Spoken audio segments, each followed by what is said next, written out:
So I am joined by the MSU College of Natural Science 2021 Meritorious Faculty Award winner, Shannon Manning. Shannon, welcome to the podcast. Thank you so much. Could you introduce yourself to our NatSci audience? Sure. So my name is Shannon Manning, and I am an associate professor in the Department of Microbiology and Molecular Genetics within the College of Natural Science. Can you talk a little bit about your research and why it's so important to everyday life? Sure. So I have a really diverse research group, but overall, we are primarily focusing on bacterial pathogens. And so these are bacteria that are capable of causing disease in humans. And we're specifically trying to understand factors that are important for the disease process. And so, excuse me, we're studying foodborne pathogens like E. coli 0157 and Salmonella. And then we're also studying a newborn pathogen called Group B Streptococcus. And so this gets transferred to newborn babies during childbirth. So for each of these pathogens, we are investigating how diverse they are genetically. And so we're using DNA sequencing methods to just really understand the genetic diversity. And we've shown that some pathogens with specific genetic traits are much more likely to cause more severe infections than others. And so once we identify these subgroups of pathogens that cause these more severe infections, we can zoom in to try to figure out what specific mechanisms they might be using.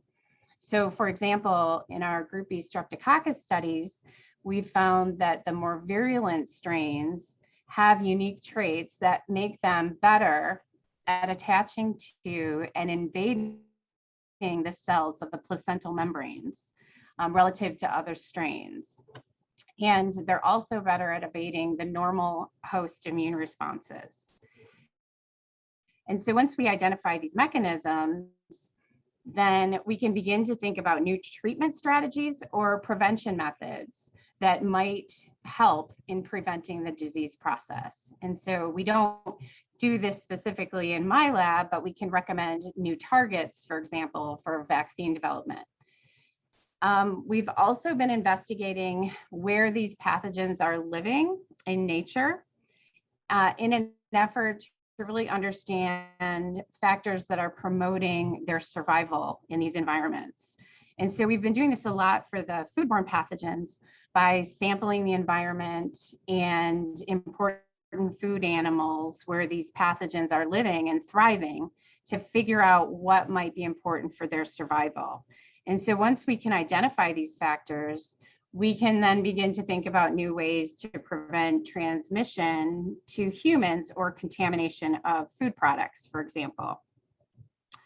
And I guess another aspect of my research is in investigating antibiotic resistance in the pathogens themselves. And so we found that some types actually have unique genetic profiles that are much more likely to facilitate acquisition of resistance genes.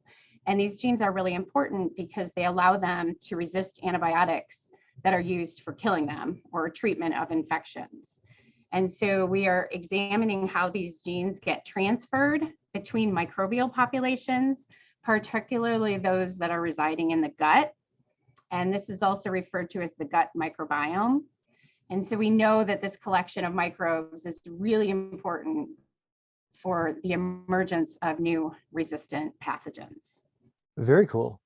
So turning now towards the award here, what does being selected as the NatSci Meritorious Faculty Award winner mean to you? It really means so much. I mean, I feel so honored to be selected. It means a lot to know that people at my university actually think my work is important enough to warrant receipt of such an award. And also that my teaching of some of the topics that I'm teaching is somewhat useful to students. And so I'm just so grateful for the support that I've received here. During your time at Michigan State, you're not only conducting the cutting edge research that you just described, but you're also spending lots of time mentoring students. Can you talk a little bit about your work with current students? Thank you. Yeah, over the years, I've just been so lucky to be able to mentor and work closely with so many talented graduate and undergraduate student researchers.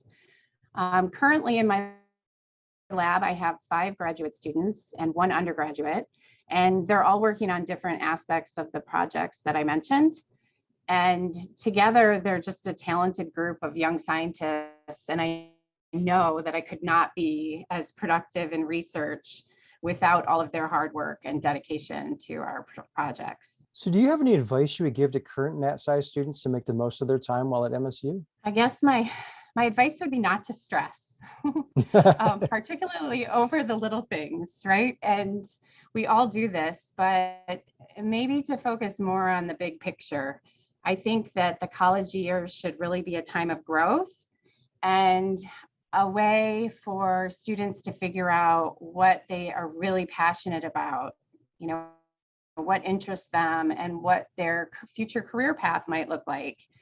I think that sometimes it's easier to figure out what you don't like or what you don't want to do, but this is also part of that continuous growth and learning process that's actually occurring during these years. And so hopefully it'll allow them to pick the right path when they're done. That's pretty good advice. So in closing, what does it mean to you to be a Spartan? Well, since I joined the microbiology and molecular genetics department in 2010, I have always, it's just consistently felt supported by individuals at all different levels at the university. And so this widespread support just really means so much to me. It covers my research, it covers my teaching efforts, and I'm really grateful to be part of this supportive and collaborative environment.